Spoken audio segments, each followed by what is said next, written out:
Hello and welcome to the Southeast Iowa Union News Break. I'm your host, Nick Steffens. Coming up, we'll take a look at some basketball games from over the weekend.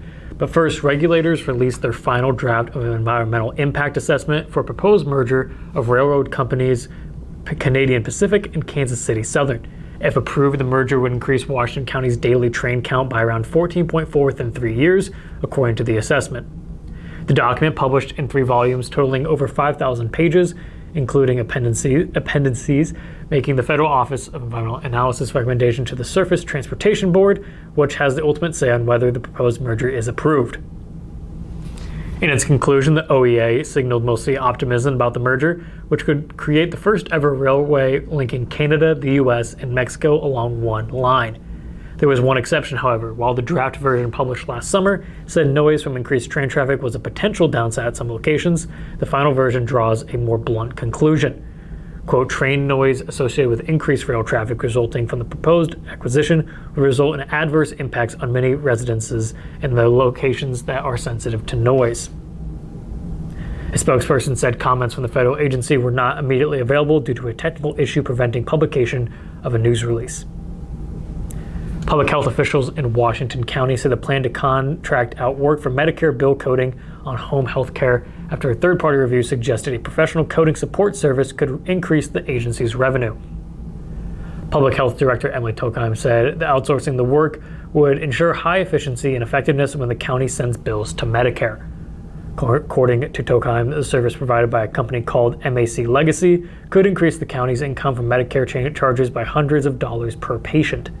Tokheim said the service would come with an explanation from the company after any charges it made to the county's billing codes at a rate of $50 per submission. Those reports will effectively train staff to improve their own practices moving forward. Washington County Public Health Fiscal Administrator Peggy Wood said the contract was month to month, meaning officials would have discretion about when to end it. Board of Health member and WCHC Chief Nursing Officer Andrea Leiden said the service would make things easier on nursing staff in the meantime. Iowa State Extension Office of Henry County invites local Latino students to attend Salir Adelante Pathways for Our Future this February and March. According to program facilitator Kelly Waters, it is a 6-week program for Latinx students from 7th to 12th grade to come with their family to build community and start figuring out what things can be done in high school for their futures.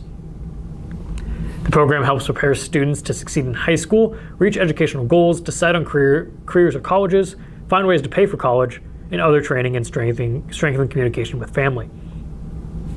To participate, families need to register by February 1st on the Extension's website or call the Extension office at 319-385-8126 for assistance getting registered.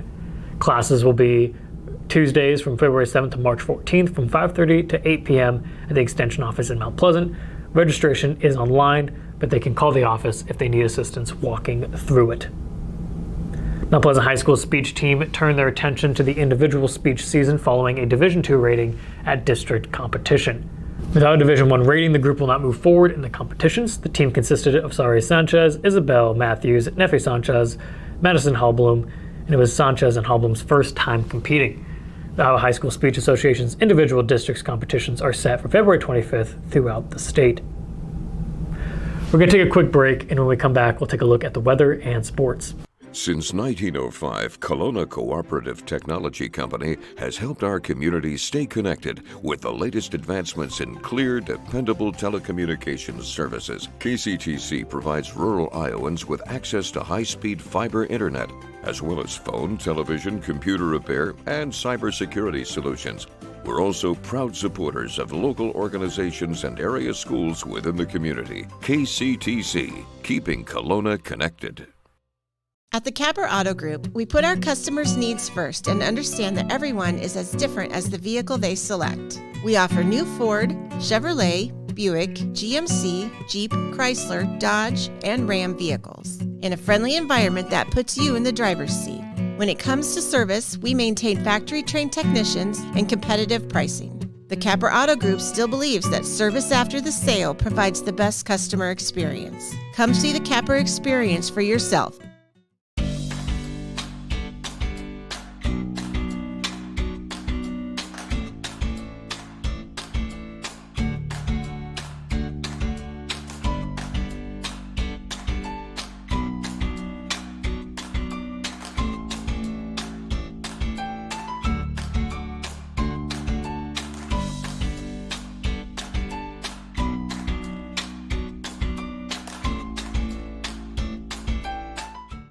Hospice isn't a place, it's a type of care that focuses on living. Servicing a 7-county area, the Hospice of Washington County staff of nurses, social work, hospice aides, spiritual and grief support, volunteers, music and massage therapists are able to provide free end-of-life care where the patient lives. We write wills, give consent for organ donation, but rarely is there a plan for what we would want the final phase of our lives. At Hospice of Washington County, we encourage our patients to be in charge of their healthcare decisions while maintaining quality of life. Welcome back to Newsbreak. I'm your host, Nick Steffens. We have your 5-day forecast coming up, but first obituaries. Carol K. Rachel Bird of Iowa City passed away on January 10th at the age of 86. A massive Christian burial was celebrated at 10 a.m. January 16th at St. Mary's Catholic Church in Iowa City.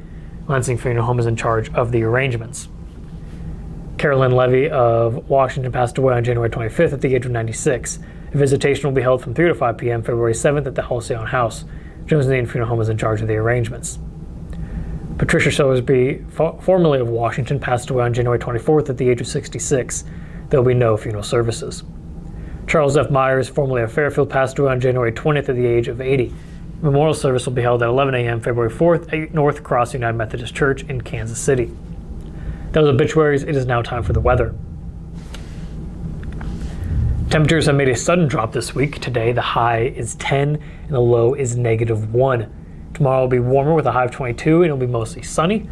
On Wednesday, temperatures will continue to rise up slightly with a high of 26 and partly cloudy skies. Thursday will be mostly sunny again with a high of 23.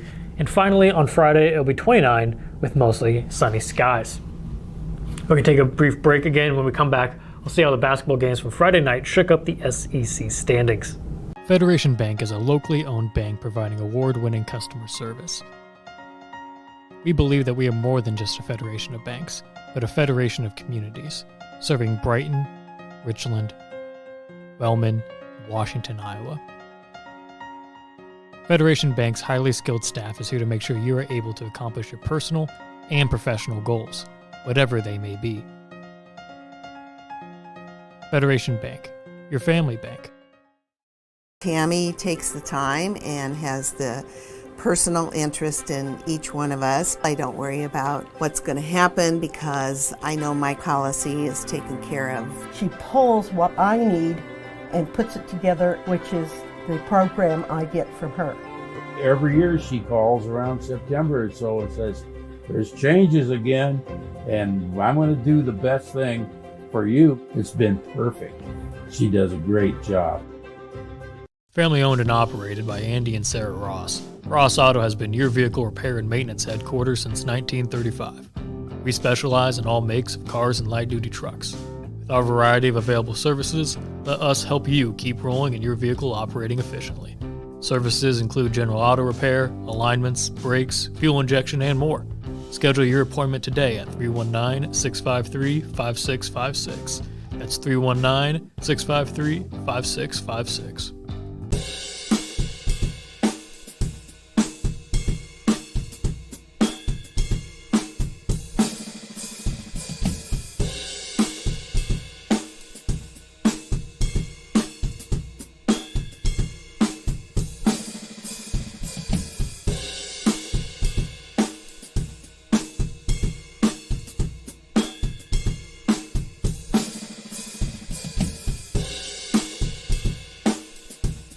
Welcome back to Newsbreak. I'm your host, Nick Steffens.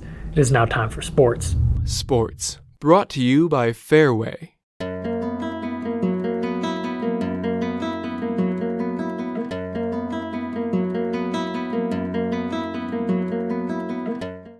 If one thing's for certain, it's that the Mount Pleasant boys basketball team is scorching hot right now. Since they lost to Burlington on December 20th, the Panthers have yet to lose.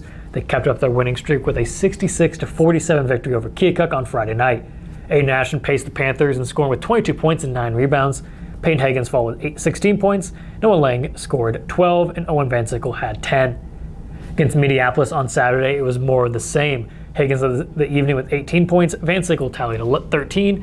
Ashton ended with 11, and Nate Stroud had 10. With the pair win, the Panthers are up to 14-3 on the season. Mount Pleasant will return to the court on Tuesday with a road trip to Regina Catholic. It wasn't Washington's night in a marquee Southeast Conference boys basketball game in Burlington on Friday night. The Demons started out well, but faded fast in a 71-48 road loss, one that puts a damper on the potential for a fourth straight conference title. AJ Six put up 17 points to lead the Demons.